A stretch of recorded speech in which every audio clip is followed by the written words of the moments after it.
plus foot tall ancient giant skeletons are now on exhibit for the world to see. They are the giants of Ecuador, the Ecuadorian giants, over 7 meters tall. In Loja province of southern Ecuador and the Peru border, there have been many strange relics that have been uncovered. Bones and full skeletons, very similar to those of humans, but of incredible size. These skeletons, these ancient artifacts, have been watched over for many years by several guardians in the beautiful valleys of that province. By far, the most famous and well-known of these guardians was Father Carlos Miguel Vaca, who guarded until his death in 1999 several bones and fragments unearthed from the site called Chanjayminas, which translates means God's Cemetery. Several fragments were redirected to the Smithsonian Institute in Washington of the United States for people to study their density, age, and weight, and etc. This was broadcast on television program for Ecuador, which lasted over 2 hours as a documentary led by renowned director Alfonso Espinosa de los Monteros. So for the present, some of these pieces that have been collected and shown to the world by renowned UFO researcher Klaus Donna. Other important relics and fragments are known to be in private collections held by people who are not interested in sharing them, at least not for the public.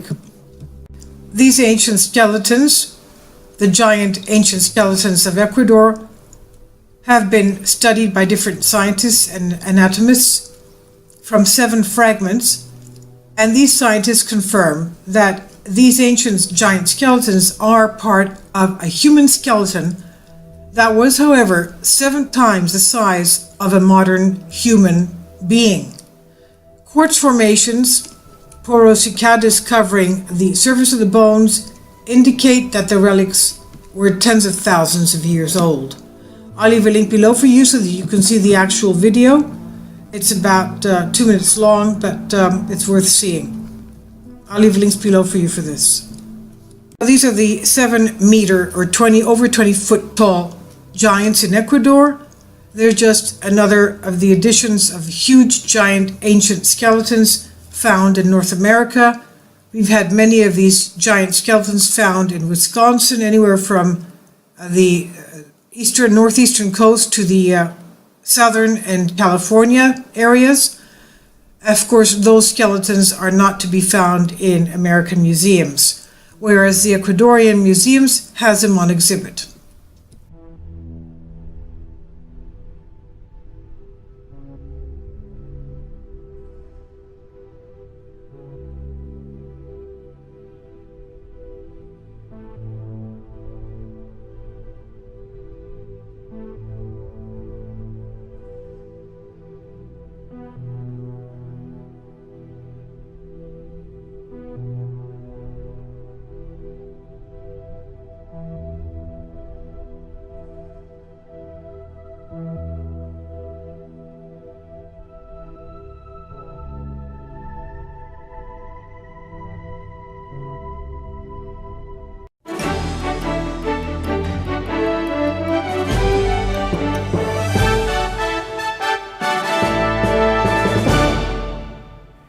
Hello, Gary Stearman. Time for another daily update from Prophecy in the News. May 21st is the date.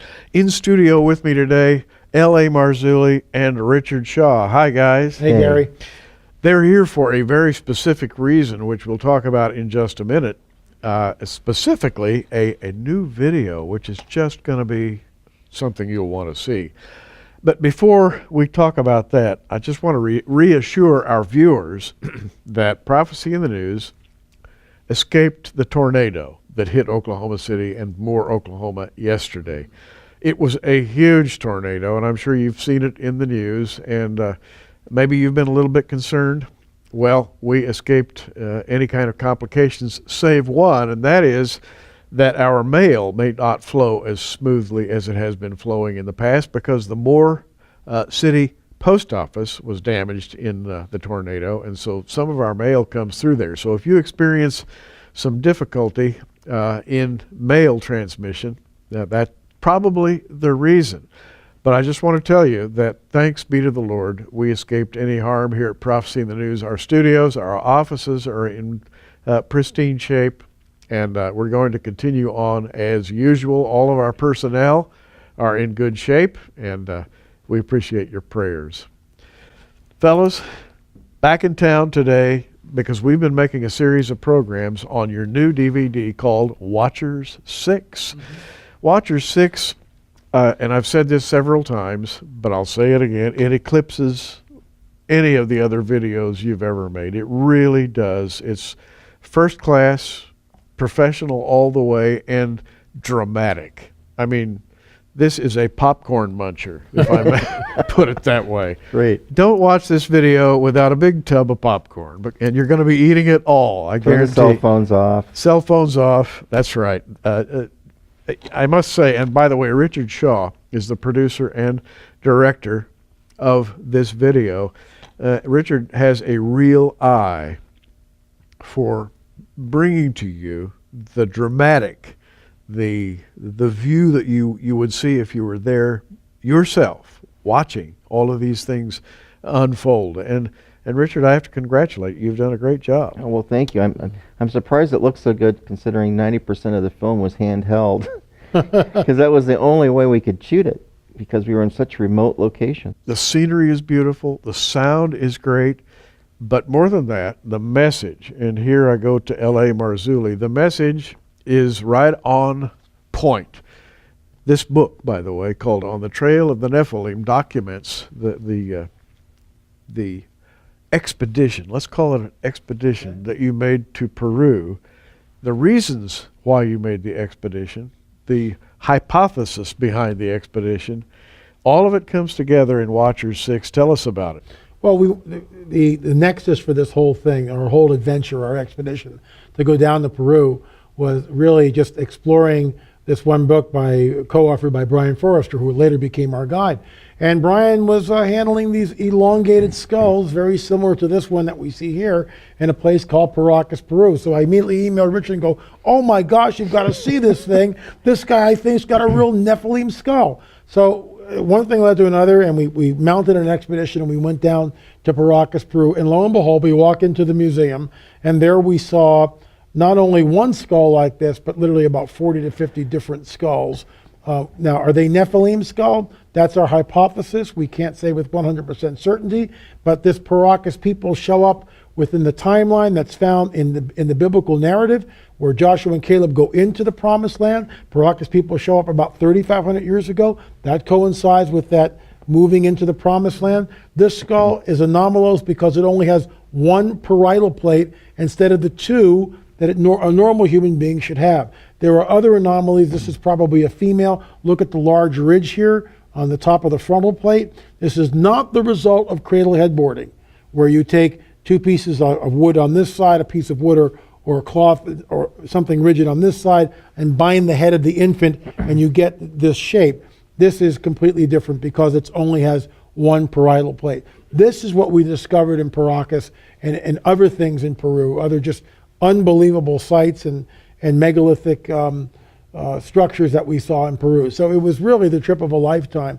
But we went there because we said, oh my gosh, we can't see anything like this in the Americas, but we can see it in Peru, and this goes against the Darwinian paradigm. Well, one thing that really ignited this trip was LA had a connection on Catalina Island that was supposed to have a ledger of names of people that had dug up giant bones in their backyard at the turn of the century, last century.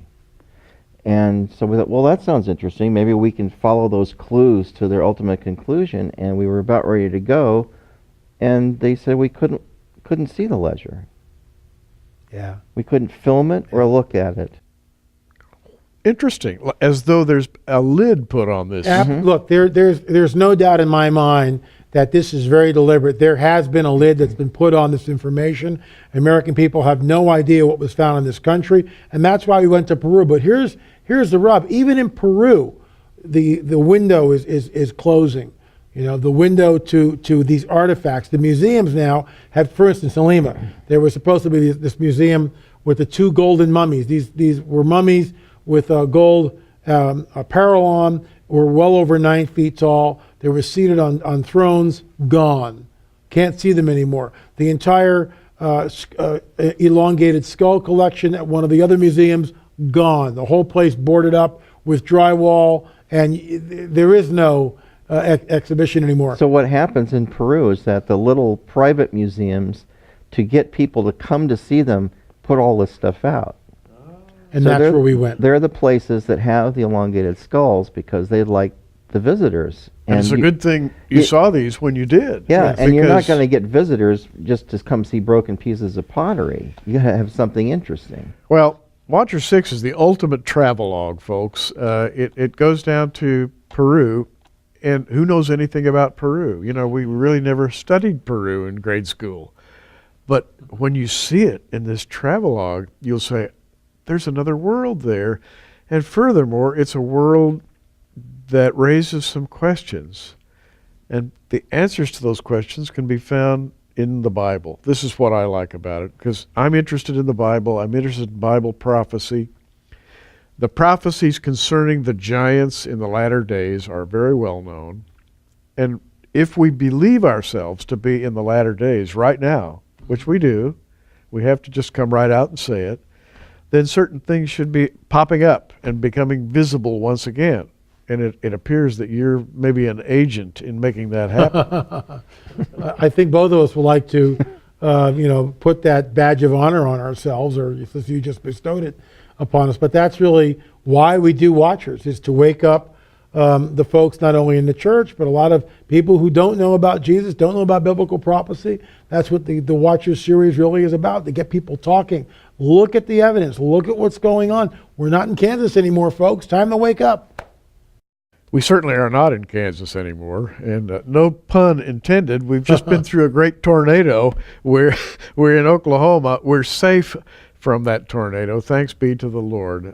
Again, I want to repeat the message that we had up front in this update. We're all well here at Prophecy in the News, and we're going to go right on functioning as the Lord allows. Our mail may be a little slow for a while. Wanted to make sure you understood that. So that's maybe one of the side effects of this tornado, but we are safe from it. We're going to offer you this, what I consider to be an amazing travelogue that Richard and L.A. have put together. It's an hour and 20-minute DVD, the likes of which you have never seen before. It's going to open a world to your eyes. We haven't even talked about the architecture. Mm-hmm. You'll see architecture in this, which, by the way, L.A. believes to be antediluvian, before the flood. Architecture that could not be duplicated today in any way. Watcher 6, 1995, plus shipping and handling. Of course, you're watching this on the internet. You can have all the information on how to order this and the book on the Trail of the Nephilim. We have an 800 number you can call. You can order through our online bookstore, by the way. The two, $49.90 together. And you know, if you call an 800 number, by the way, which you have right there in front of your eyes, we'll also include as part of the Nephilim Trail package this 7-hour lecture series by L.A. Marzulli called The Cosmic Chess Match. That's a lot of information for just a few minutes. Let's go back. I'm going to run just a little long today, and that doesn't bother me, because here on this particular update, if we run a few minutes over, it's worth it. Let's talk for a moment about the giants in the Bible and then hop forward to the 21st century. Make that connection, L.A. That's what you're doing. Well, yeah, in On the Trail of the Nephilim, and even in Watcher 6, we allude to this, but we know from Genesis 6 that there was a union between fallen angels and the women of earth, which created a hybrid being known as the Nephilim. The text to me is very clear. It says the Nephilim were on the earth and also afterwards. And that said, when the sons of God, fallen angels, saw the women of earth, I mean, it seems very clear that there's more than one incursion. I know people disagree with that, but in my opinion, there's more than one incursion. Okay. And so this is the link between antiquity and modernity, that Jesus tells us to be like the days of Noah. And what we see, and this might sound a little bizarre, what we see happening with the so-called alien or extraterrestrial breeding program, which, by the way, has been vetted by men of letters and the scientific community. We took a sample from one of the skulls in Peru with red hair. And the reason why we did that is because, first of all, these beings are not supposed to have red hair in South America. Indigenous people only have black hair. Right. So this is anomalous. We wanted to find out. It didn't look like this. It was a mummified skull. It was a mummified skull. We wanted to see if it was a dyed human hair. So Yes. we took the sample and we came back, and Richard actually did this part. We put it into a machine that's called Raman spectroscopy.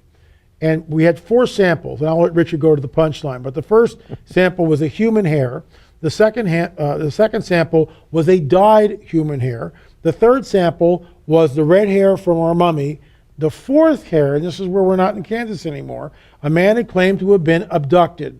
And in that abduction process, he had claimed to have sex with a hybrid being. I realize that sounds bizarre, but it gets even stranger, and we have the proof that this happened. When he awakened, he had the presence of mind. He saw that he had a blondish hair on his body, and he had the presence of mind to take that hair and put it in the plastic bag.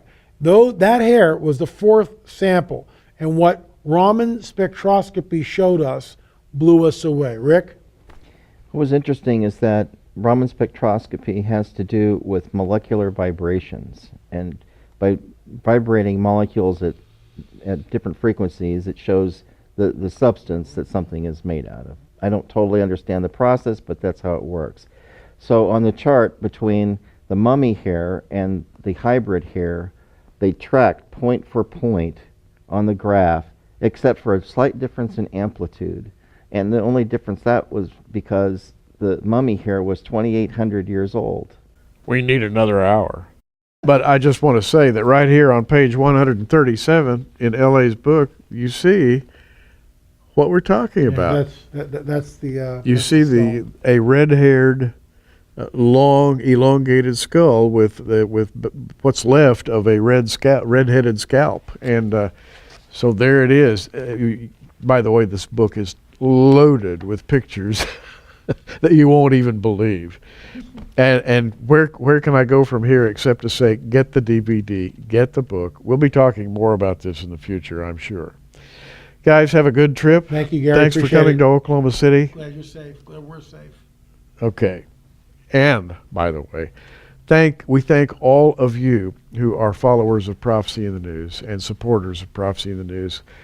Thanks in advance for your prayers. Perilous times in many ways, including hurricanes. Would you believe an earthquake and a tornado in Oklahoma City yesterday? They're called quake-nados, folks. What can I tell you? Wow. Jesus talked about them, you know. He said in the last days. I flew through the storm yesterday and saw it up close. Yeah, and it was a scary storm. It was. I hope you're all safe and sound and blessed of the Lord. But I would also advise you, keep looking up, everybody.